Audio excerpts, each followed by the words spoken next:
Welcome to another empowering episode of Behind the Pen, the podcast down with authors who are writing places of purpose, healing, revelation, and lived experience. I am your host, Coach Kesha, and today's guest has a testimony that is both tender and triumphant.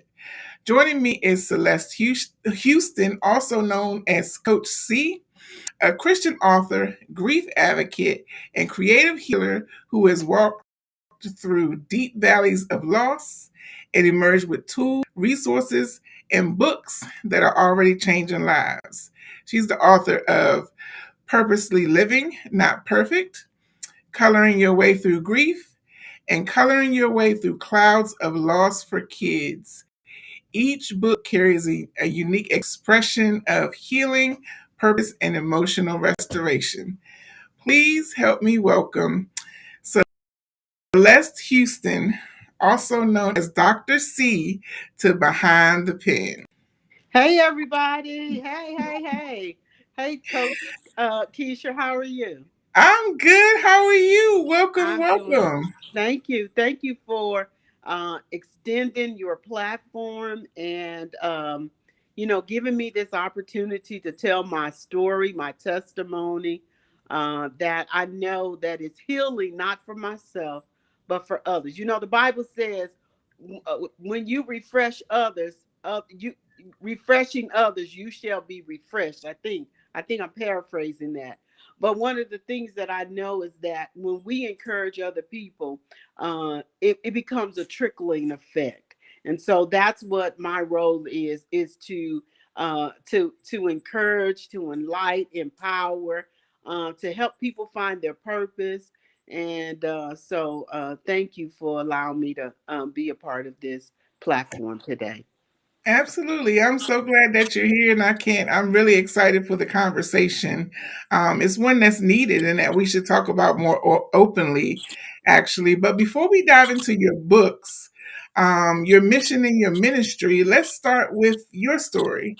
For those meeting you for the first time, who is Dr. C? Well, Dr. C, I am a mother, I am a grandmother, and I am a Gigi. I have great grandchildren.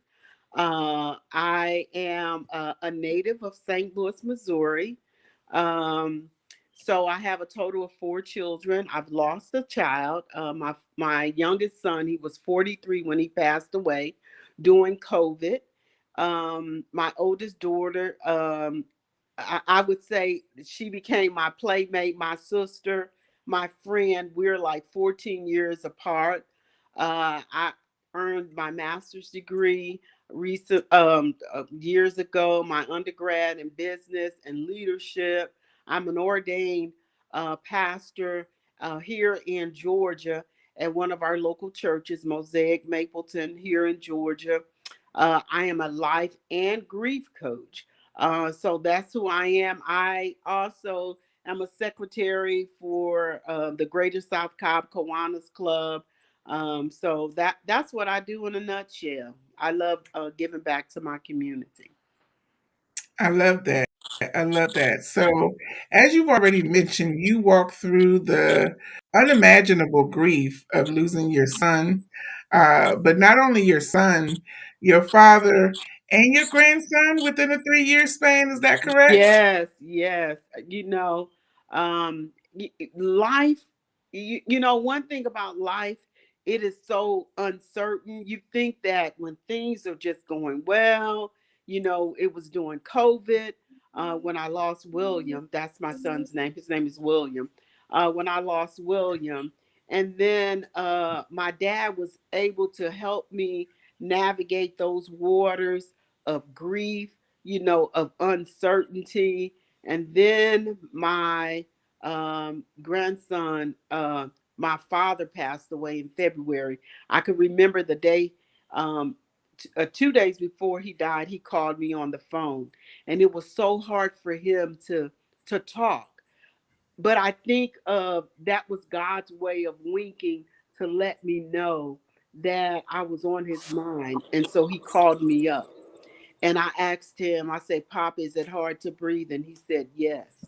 And I just went on to tell him how much I cared about him, how much I loved him, because I think, uh, I don't know, in losing my mother, I was able to give that to her in her last hours. And I just felt impressed upon me to tell my dad the same things, the things that meant so much to me, the role that he played in my life. And then with my grandson, I had been there for a whole month and spent time with my daughter and her children and her grandchildren. And I had just came home. I just got off the plane that Monday. And that Tuesday, I had to turn back around and go back because he was murdered through a drive-by shooting. Mm. And he was 33 at that time. Yeah. Wow. Yeah. Wow. Yeah. Yeah.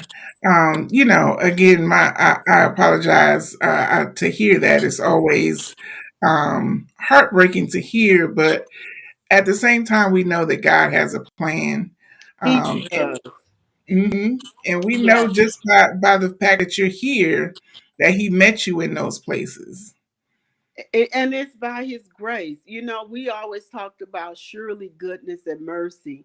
And the revelation that I got from surely goodness and mercy shall follow me, like the river that flows. That's how I see surely goodness and mercy. It flows, it follows me, you know.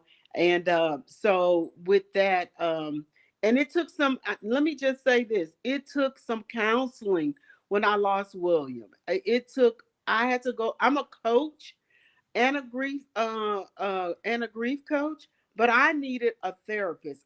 Because there were layers. A parent don't think about losing their child. Right. We think about our children burying us, but we don't think about our children.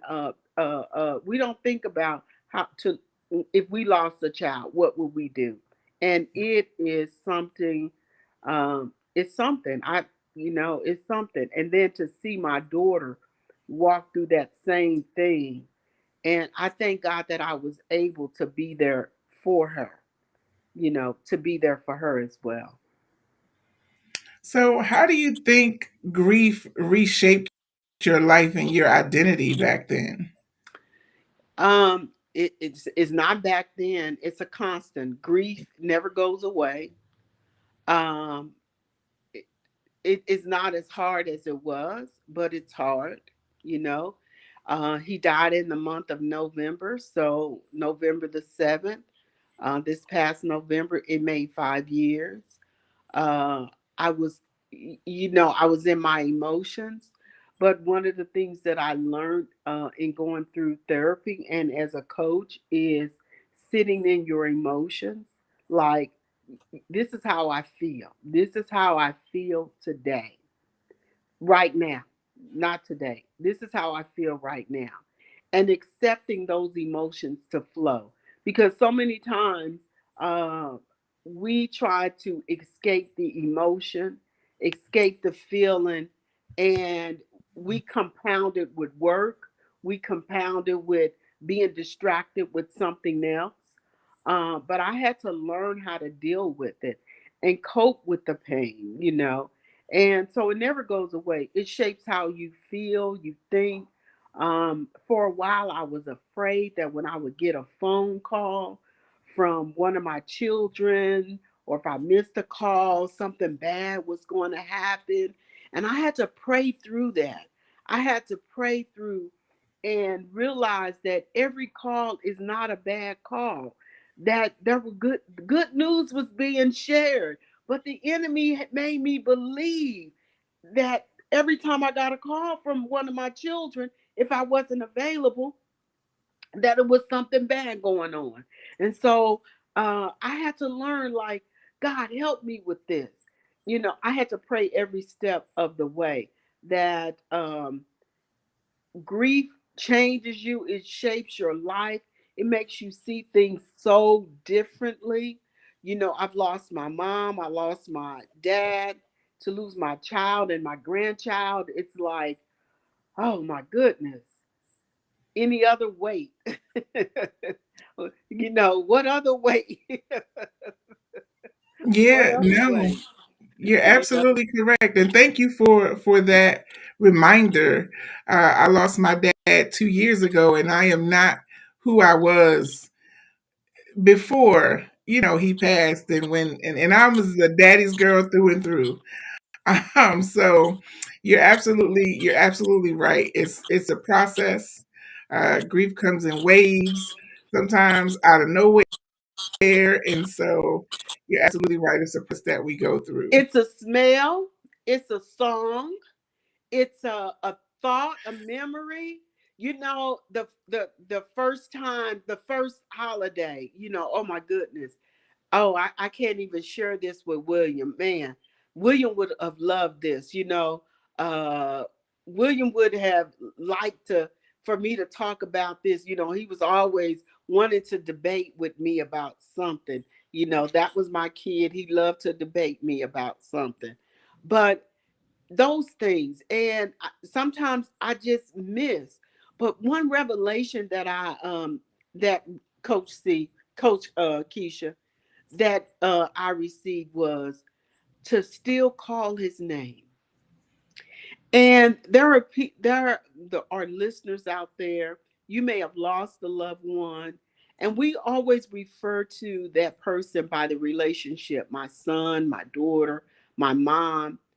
But it's okay to say their name, because death is only a transition to a reacquaintance or reuniting with the creator. That's it.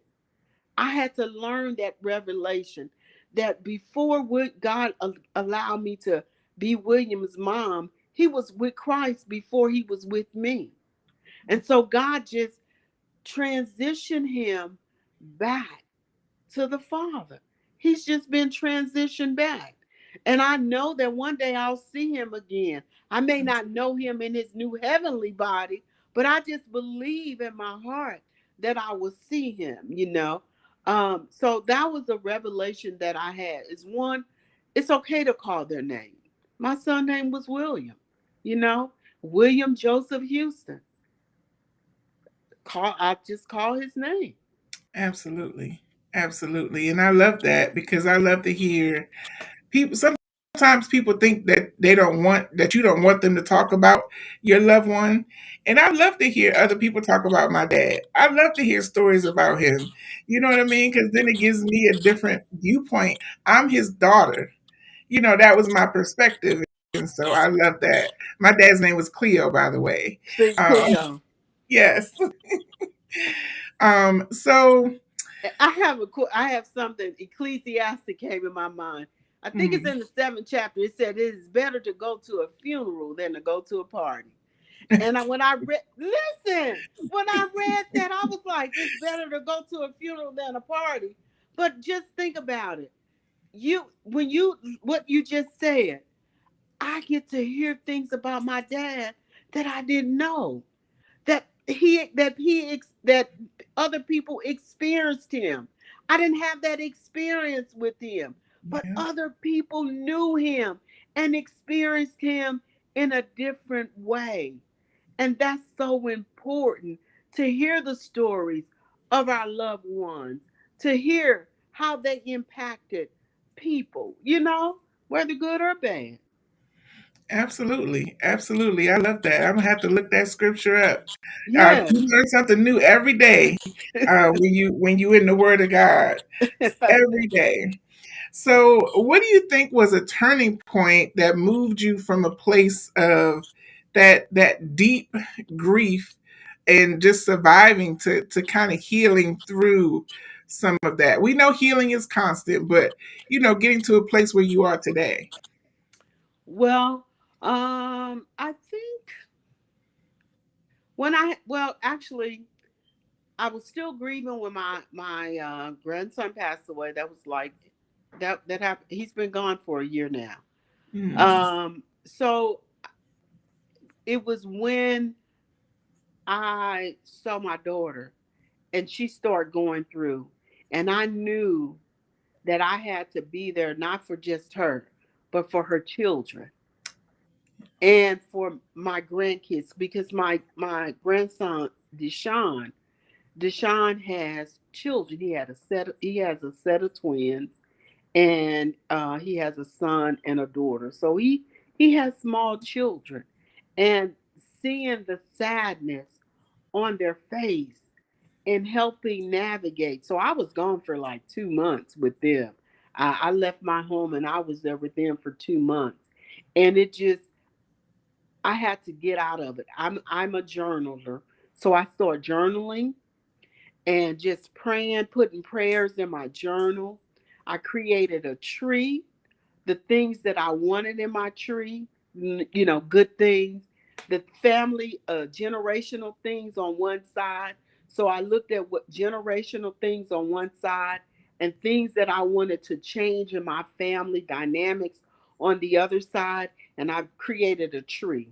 And healing was one of them. Deliverance was one of them.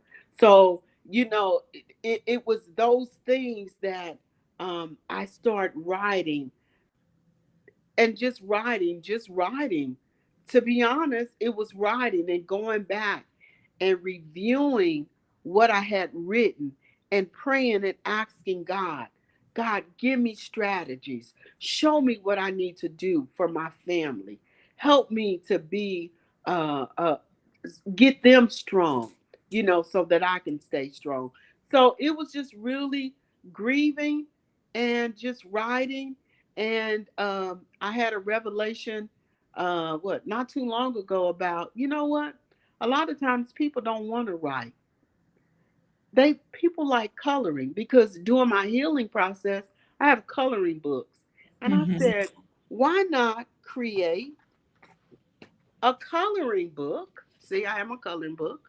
Why not create a coloring book with tips and tools on dealing with grief? And so that was the revelation of putting things. It's a very simple book, but just talking about tools for difficult days. What to do on a difficult day, Uh the many faces of grief. I talk about the many faces of grief. How grief look. This is it. This is my book. And that God gave me a revelation on doing the book. Initially, I started this uh, as a handout. A young lady at my church, she and we did an 8-week course on grief during Wow. the holidays. We did an 8-week course on grief, and I know that uh it was life changing, not just for me and for her, but for the people who showed up. For the people who showed up, they would come, and we talked about um creating a treasure chest, you know putting something together. I even talk about that in my little coloring book. Get a little treasure chest and put things in there that remind. It doesn't have to be big. Maybe it's a picture, maybe it's a card or something. Because when my son William passed away, uh, he was in jail. Not when he passed away, but he had went to jail, and he would write letters to me, and I always kept his letters. But when he passed away, I went and found every letter that he had written me, every card, and I have it in a envelope, a box where I could just go and just pull it out and just read some of the words that he wrote to me. And that's so important, because sometimes we get cards from people, and we throw them away. Some people throw them away. I'm a card hoarder. I hoard cards. Let me Me just say, too. if you send me a card, I still have it. My kids say, won't you throw this paper away? I can't, because in my difficult days, Coach Kesha, I go to that box and I pull up cards. where people have sent me cards that, oh man, just when I think about that now, it just makes me cry. Not with sadness, but joy that I still have words that somebody has written to me, or a letter. Even my grandson Deshaun, he when he was in jail, he wrote me letters. He sent me cards because when he was in jail, he was able to do what they call is online. So he created me a card and he sent it by email. So those things to me are so important. They are so important to me. Absolutely, absolutely, and they help you just remember, and that's a precious thing. Just having those memories is a precious thing. Now, you know that they're not physically here with you anymore. Yeah. Um, so I know you shared. I know you wrote two coloring book. You created two coloring books, and your one book says that you created a serene space that nurtures emotional balance. Can you kind of describe how creativity helps people process grief? Oh wow, that's in the kids' book. That I believe that one is in the kids' book. Because I I think one thing about kids is, and this was a revelation too in dealing with looking into the eyes of my great grands, and when we would talk about what was memorable about their dad, and I remember at his gravesite, one of his daughters, she started singing this song that he would play every time he picked it up. It's a beautiful day. She just started singing this song, and I asked her how what when she think of her dad, what colors do she see? And so she started talking about the colors, and that just brought my mind back when I was curating that book for children about allowing them to have creativity, to begin to think about it. you know One thing as parents, we're not supposed I think we need to teach our kids not how to not what to think, but how to think for themselves. And I think that's what creativity does. It lets them think for themselves, not me telling them or bribing them. It's what they see, what they envision, because they have a mind. They're smart. They know. And I think that's important. Absolutely. Absolutely. So you did two coloring books. One is for adults and one is for children, correct? Yes, So coloring through the clouds is for children. yes. Got you. Okay. So, and I know in one of your books you talk about um, finding stillness. Like, what does stillness look like when we're grieving?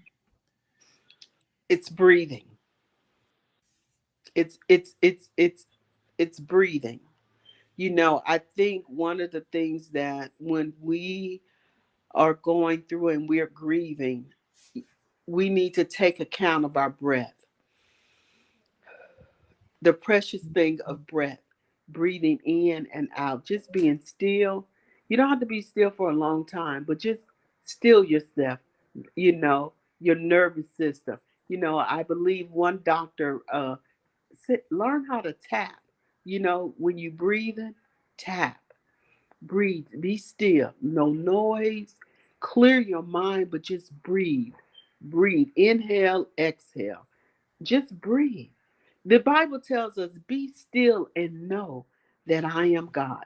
Be still and know. God even tells us in His Word in Psalms, be, be still. That's all we have to do is be still. That's what stillness is. It's about breathing in and out, you know, just being present within yourself. Absolutely. I know that Marines use a sternum tap to kind of calm themselves down if they're in a high stress situation. Um, so it's the same concept. You got to be still and just God speaks to us when we're still as well. And so Yeah. he can bring that peace that we need, especially when we're grieving. Yeah. Now, how would you suggest that we honor our loved ones without feeling guilty for moving forward? Oh, wow. That was a big one for me. Like, how can I move forward when William's not there? And that was a question that I asked my therapist. And it makes, well, she she just gave me some questions to ask. She said, "Well, let me ask this question. If you're driving, will you drive backwards going backwards?" And I was like, only if I'm backing up." And she said, like, in my mind, like, why would you ask me a question like that? Hmm. Only if I'm backing up. And she said, we have to look at life as if we're driving. We have to move forward. And it's okay to move forward. Don't feel guilty. And it reminded me of a conversation right before my mother passed when she said, you cannot, you cannot, um, she said, I can't slow my life down so that you can catch up with me. And I was wondering, that reminded me like, oh, wow. Yeah, she's in her 70s. I'm just in my 40s. She has lived. She can't slow down so I could catch up with her. And so that's one of those things is not feeling guilty because there's always going to be some first times, some first time family reunions, some first time Christmases, some first time birthdays without that person, some first times holidays. The holidays are coming and people are not sitting at the table who normally sit at the table.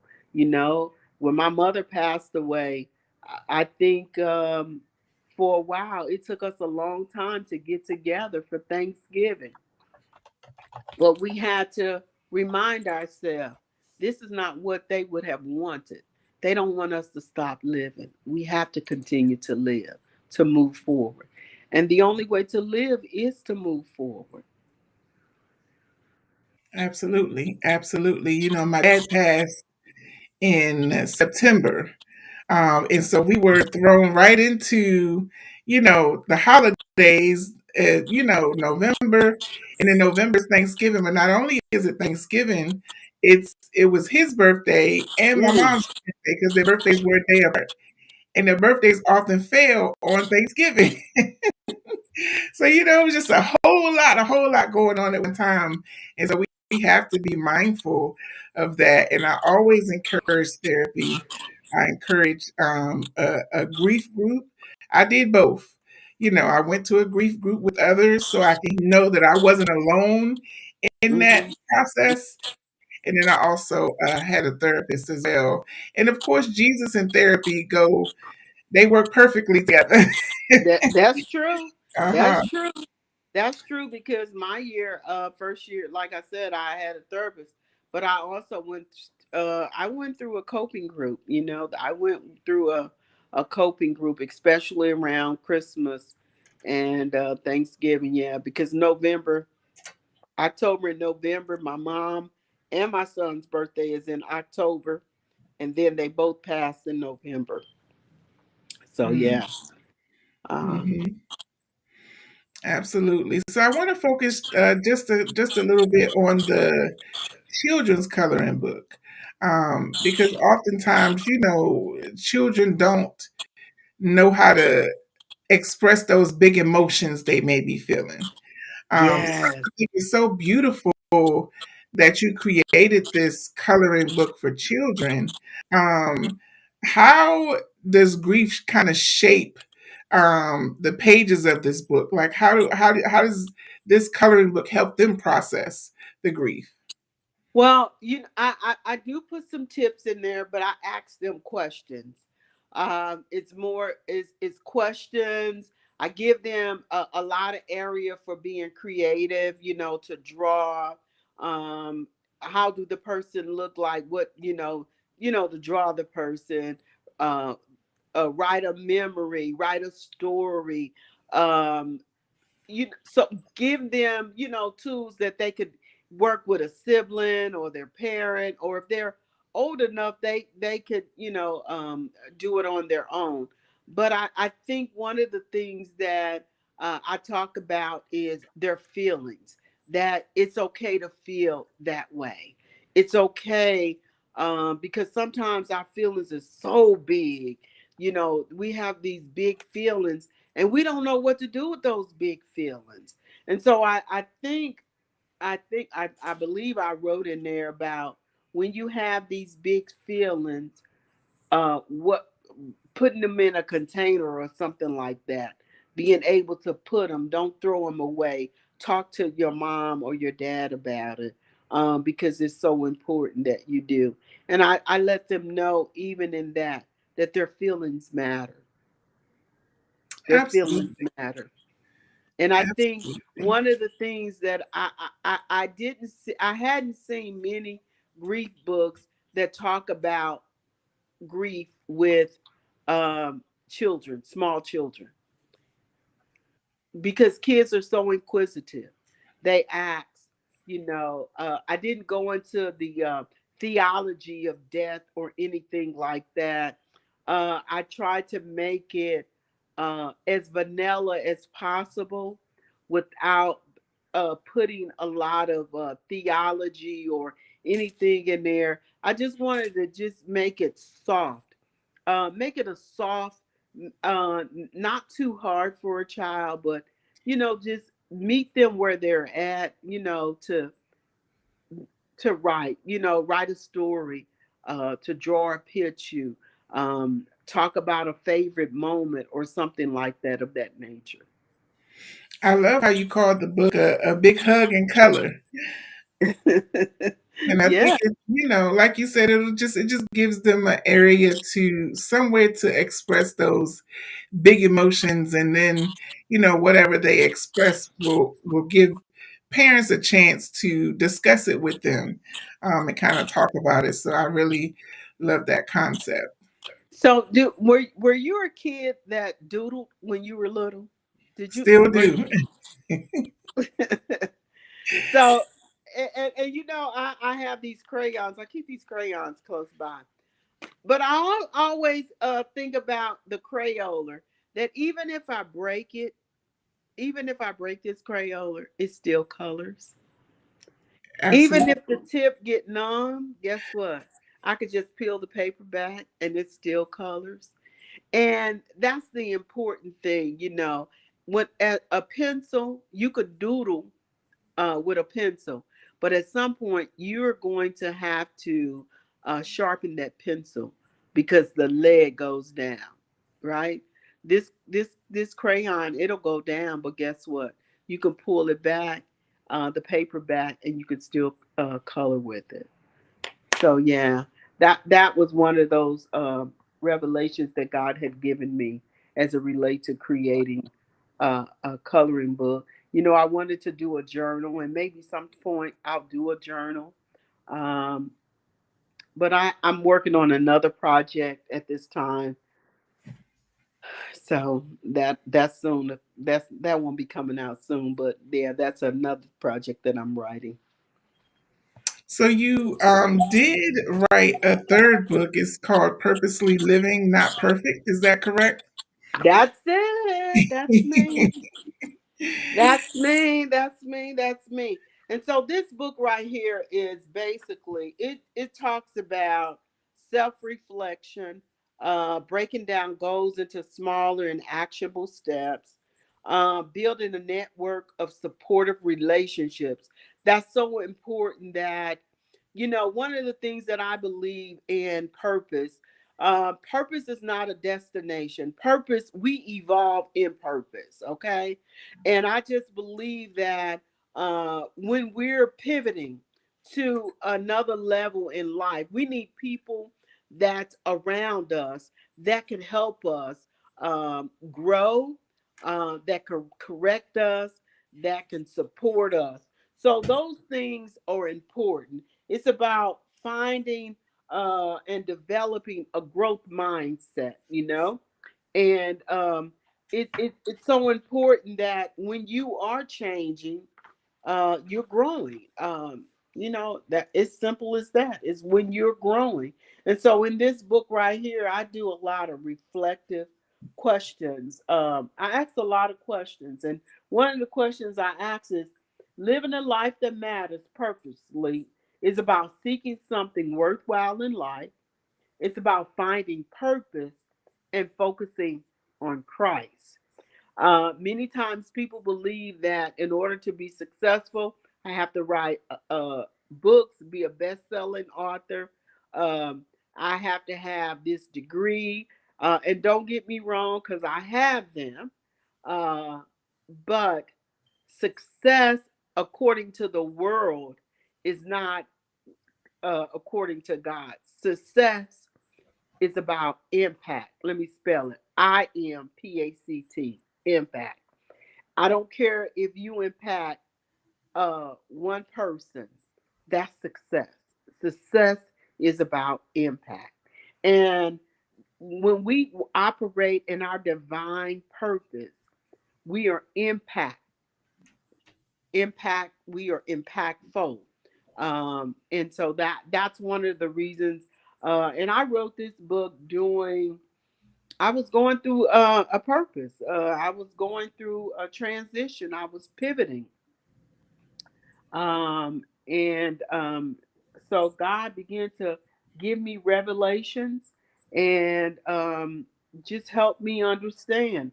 Celeste, that's what you were doing. But all those skills that you learned over there, I'm pivoting you. It's time to change. It's time to change. My grandmother used to say, it's a poor wind that never changed. So I was like, and so when you are changing, because we get so complicit and in doing this thing, we have mastered it. We have mastered it. When you master something and you could do it with your eyes closed, man, it's not a challenge. It's what you do. And it's not to say that you don't love what you do, but there's a higher calling to what you do. Absolutely. So that's this book right here is Hmm. just finding, what can I do? Are you living a life that you designed or that was pre-designed by somebody else? When we were young, somebody said, you need to go to school, you need to do this, you need to do that. And maybe you've done that because that's what you were told to do. I took a job let me just say this.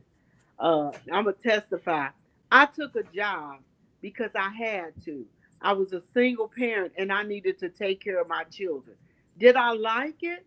I learned to like it, but that's not what I wanted to do. I always wanted to be a social worker. That was my heart's desire. I wanted to be a social worker and a teacher growing up. But my dad said, no, why you want to be a social worker and a teacher? They don't make no money. You're going to be poor all your life. Why you going to do that? And, like, man, that's what I wanted to do because I always wanted to help people. I always wanted to teach because I'm a life learner. I love to learn. And I took a job because I had to take care of my family. I had to like to do it. It was knowledgeable. I did good in the field. But when it came time to pivot, guess what? I was afraid because that's all I've ever done. That was all I ever done. And that So fear is something else too. it To is. keep you stationary. That's it. And so you tell readers to explore, reflect, and take action.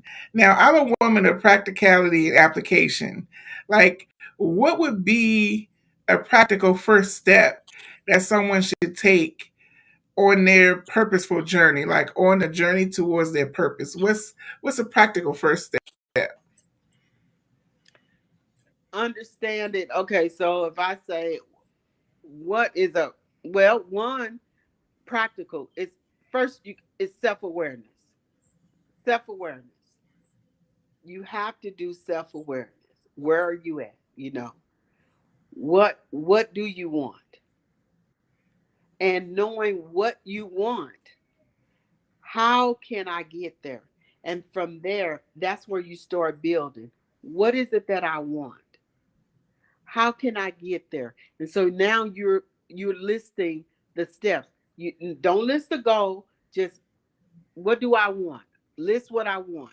List those things that you want. Okay, now that I know what I want. Now you have to think about strategies. How can I get there? How can I get there? It's about self-awareness. So many times we look for people to tell us what we want. But in order to be comfortable and confident, I need to know self-aware. Where do I want to go? And then you start building strategies, and Absolutely. then you set your smart goals. Don't You can't do it all. Take one thing at a time. If it's you wanting to go back to school, okay, I want to go back to school. Why do I want to go back to school? I want to go and I want to do this and I want to do that. Okay, so what school will I go to? How much does it cost for me to go there? Just you have to list these questions. You have to list the questions. So we need to make a plan. We need to do Yeah. some self reflection. We need to make a plan and figure out, because that's a lot of times people can't answer that question. What do you want? And like, I don't know. I want this. I want no. What do you want? And why do you want it? Yes, Why? Why? Why do you want it? absolutely, You know, absolutely. because in wanting something, I've never been married. I would love to be married, but I know marriage is not easy. It could be sweet, but there's work in it. Are you willing to do the work that requires to be a bride? There's work to do. So people want some because they see other people want. But is that what you want? Is that what you want? Self reflection. Self reflection. Absolutely. And I would even go a step further and say, seeking wise counsel, because I can know what I want and I can write it all out and be missing pieces. I remember in high school, someone came to speak with us and they said, they asked us, what do you want? And a lot of us said our own place, our own car. But then he broke down having a car and insurance and gas and maintenance. And I was like, oh, okay. So sometimes we have to seek wise counsel as well and make sure we know. Yeah. Like you said, the marriage looked good, and then you're like, "Oh, this is work." I didn't, you get married, and you're like, "This ain't what I thought I wanted." Girl, it ain't no fairy tales. This ain't we walking on the beach holding hands. That joker breath gonna stink. Your breath gonna stink. Uh, He ain't gonna like the way you fold clothes because you don't fold clothes like his mama. You know, I, hey, it's all you don't cook potato salad and macaroni and cheese. So, we have to be very cognizant of what we want. It's self-reflection and self-assessment. I think those are key to understanding our purpose. And you people right now could be walking in their purpose and still wondering, I need to do more. And it could be that you could be doing more. It could be that God is calling you to elevate where you're at because you've been doing it the same way, and it's time for you to move out of comfort zone. Maybe it's time for you to mentor. Maybe it's time for you to create a course. Maybe it's time for you to do something that you've never done before. Because living a life of purpose, it's not all about getting, it's giving. It's about impact. Impact. Yes, and there's so many people out there for us to impact and influence, and you can change somebody's life. One thing that I always say is that if I only reach one, I'll count it mission accomplished. Mission accomplished. That's it. We have done Absolutely. what we're supposed to do. Absolutely. So before we close, what is some words of encouragement or something that God has laid on your heart to share with our viewers before we close out tonight? I want to talk about two things. One, I want to talk about your purpose. Again, I think I talked about understanding who you are. You're not a carbon copy. I believe in the book of Jeremiah 29:11, the Bible says, God knows the plans that He has for you. And that's true. He knows the plans. Sometimes those plans, we may not see it, but God knows the plans. And it may be a difficult place. You may be at a difficult place right now and you don't see it, but trust God, trust the process. I, you know, that's one of the things that we have to do. We have to trust the process. And going through hard, difficulty times, we have to trust the process. God knows what you're in need of. He is not has not forgotten about you. He has not forgotten about you. I want to say that one more time. God has not forgotten about you. He knows what you're in need of. He knows where you're at. He know the silent prayers that you have prayed. And so I just want to encourage you to don't give up. Don't quit on yourself. Bet on you. Don't quit on yourself. Don't quit. It's hard. It's not easy. It took me 3 years to write this book. Every time I set it down, something was off, but I kept going. Don't quit on yourself. That's so important. And then I want to talk to those who are grieving. Lord, the Bible teaches us there is no sorrow on earth that heaven cannot heal. There's no sorrow on earth that heaven can't heal. God know your situation. He know your circumstance. He know the depthness of your pain, your frustration. He knows the loss. And even in this holiday season that we're upon, have some joy. The Bible says, weeping may endure for a night, but joy comes in the morning. Ecclesiastics in the third chapter tells us there's a time and season for all things, a time to laugh, a time to cry. It may be your time of crying. That's okay. Cry, but no, joy is coming. That God is right there in the mid. Oh my goodness. Amen. God is right there in the midst of your pain. And it's okay to talk about your loved one. Call them by name. Let people know, hey, man, I miss my son, William. I said it the other day. I miss my son, William. Sometimes people may not understand it. Sometimes you just may have to get a picture and just look at them and say, wow, God did that. I was his mother. And so I just want to encourage you today. Don't quit on yourself and just know that God is with you and you are not alone. You are not alone. And guess what? If you feel alone, we will encourage you. Coach Kesha and I are always looking for clients. We will always be there to help you. Reach out to our website. My website is www.purposelyliving, not perfect, the same as my book. You can find me on the website. It's out there. Um, and Coach Kesha, She has a remarkable coaching business.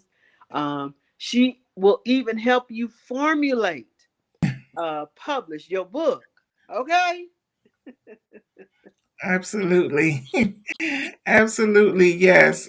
Please know that people are there to help you. Coach C and Coach Kesha, you have two women right here, right now, who are here to help you. Coach C, I thank you so much for your transparency, for your wisdom, for your courage to turn your personal pain into a pathway of healing for others. I thank Amen. your books are gifts to adults, to children, and really to anyone navigating grief, purpose, and emotional restoration. Yeah. So I really, really appreciate you being on the podcast tonight. Thank you for your yes.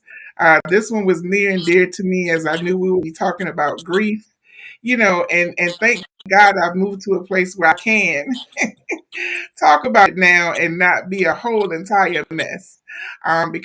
Because I do miss my dad, Cleo Roland Williams Jr. I do miss him, but I know that he will be proud of what I'm doing now.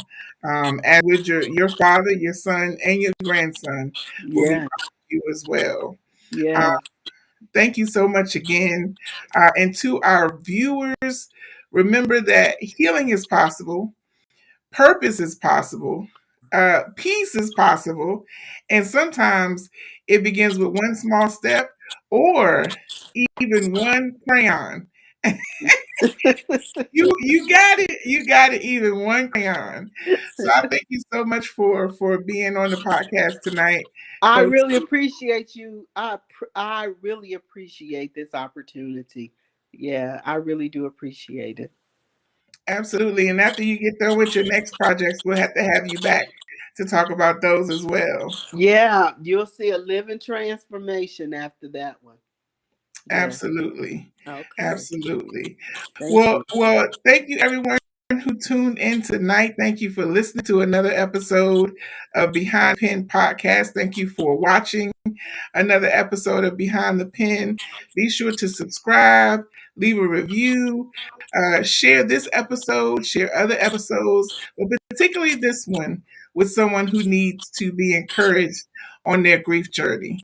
Yeah. Again, I am Coach Kesha. I have had the wonderful featured author tonight, Coach C, and we thank you for viewing. And without if you don't have anything else for us tonight, Coach C, I think we'll close out. With yes, that's it. I don't have anything else. Okay. Well, again, thank you, Coach C. Thank you to everyone who watched tonight, and I hope you guys have a wonderful night. We'll see you next time on Behind the Pen.